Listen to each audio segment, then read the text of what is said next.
Okay, rain or shine, this is still an awesome place to be.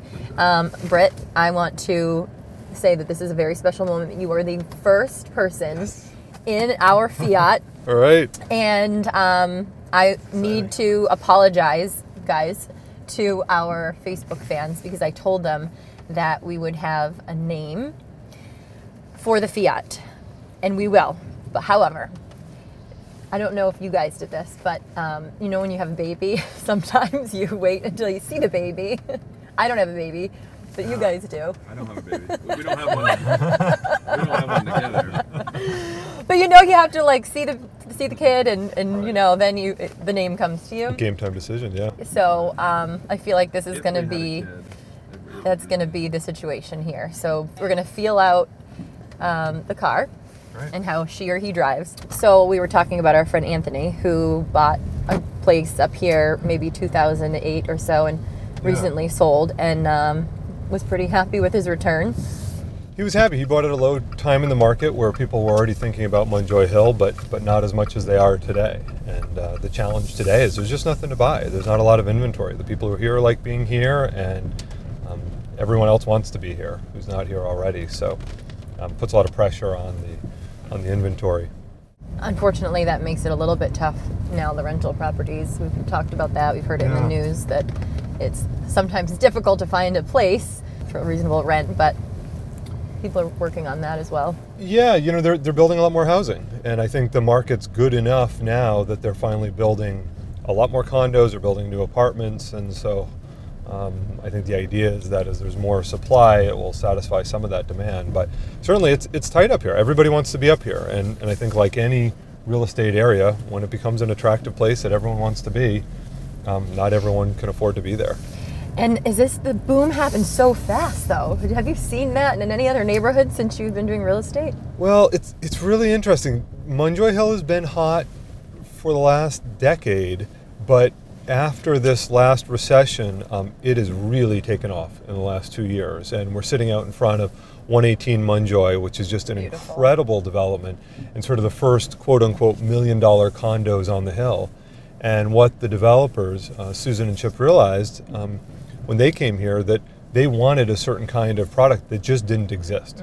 That the hill was just a bunch of older houses.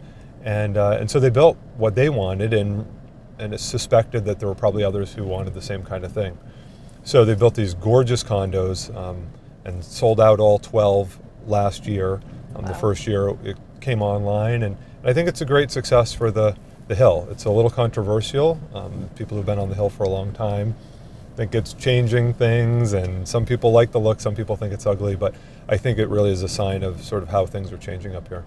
What's not controversial these days? Yes. Well, speaking of which, let's go down to see our friend Casey Prentice. He's one of the investors in the 58 Fore Street Project. Yeah, I know Casey's family, and they're just wonderful, wonderful people, and have taken on these projects and done such a great job with them. Casey Prentice. Arundel Valley. My friend. How's it going? How are you? Good, Casey. Good to see you, Brett. Casey, gosh, this project at 58 Fore Street has taken so many different forms. And forums. Yes. But you're gaining momentum now. We are. We're gaining a lot of momentum. What's the latest? We have gone through about a 2.5-year-long process since acquiring this site.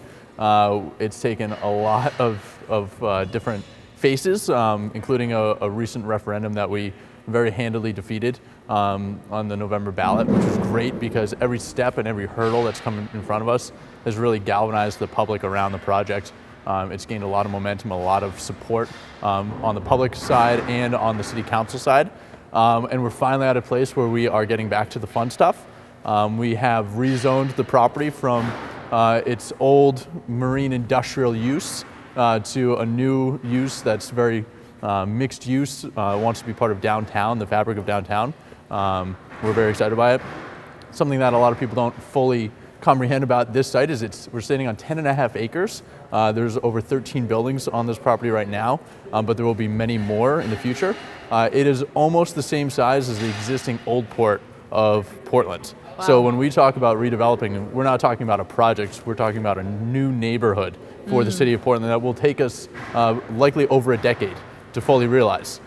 which is very cool. It's going to have ground floor retail, it's going to have apartments, it's going to have office, it's going to likely have a hotel, an expanded marina. Can you talk a little bit about the access to the water? Absolutely. Right now there's all this waterfront and you can't get here. So the waterfront currently has a chain link fence, quite literally, blocking the public from the waterfront. What's really exciting is the opportunity to have a brand new park immediately adjacent to where we're standing now that connects the neighborhood of Munjoy Hill right down to the water's edge. We're talking with Sail Maine about a community boathouse, new kayak launch opportunities for the city, new open space right on the waterfront. It's going to be a really exciting new neighborhood for the city and all of the residents. Well, I'm proud of you. Can't wait to see what happens and Exciting get some updates. Thank you very much. Thanks for meeting with us. Good luck. Thanks.